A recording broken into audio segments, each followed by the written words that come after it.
আমি এখন সুনির্দিষ্ট অভিযোগের মধ্যে যাব।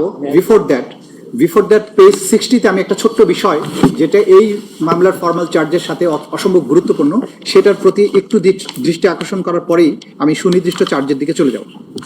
পেজ 60-তে ব্যক্তি পূজা এবং পারিবারিক উত্তরাধিকার, এই যে বাংলাদেশে ক্রাইমস এগেইনস্ট হিউম্যানিটি সংগঠনের পেছনে যে মনস্তাত্ত্বিক কারণগুলো ছিল সেটা এখানে বিশ্লেষণ করা হয়েছে।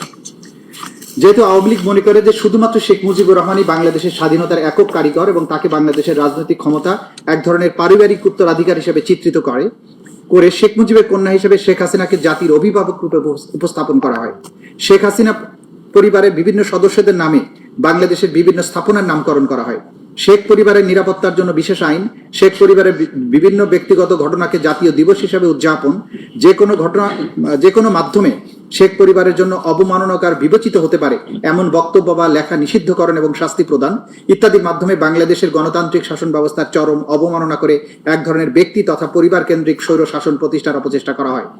এমনকি সংবিধান সংশোধন করে শেখ মুজিবুর রহমানের এবং প্রধানমন্ত্রী হিসেবে তার নিজের ছবি সরকারি সহ সকল প্রতিষ্ঠানে প্রদর্শনপূর্বক ঝুলিয়ে রাখতে বাধ্য করা হয়। সারা দেশে হাজার হাজার কোটি টাকা রাষ্ট্রীয় কোষাগার হতে অপব্যয় করে শেখ মুজিবুর রহমানের মুরাল, মূর্তি এবং প্রতিকৃতি তৈরি করা হয়।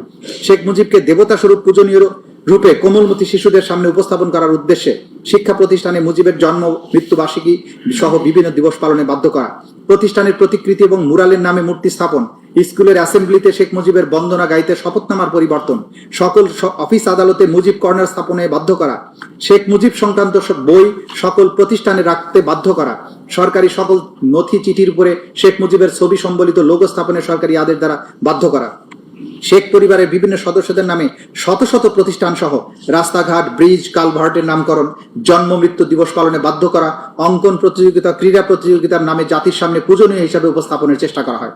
শেখ মুজিবুর রহমানের মূর্তি স্থাপন সহ মুজিব বন্দনায় রাষ্ট্রের 4,000 কোটি টাকারও বেশি খরচ হয়। সকল প্রিন্ট এবং ইলেকট্রনিক মিডিয়ায় নিয়মিতভাবে মুজিব বন্দনা প্রকাশ এবং সম্প্রচার করতে বাধ্য করা হয়।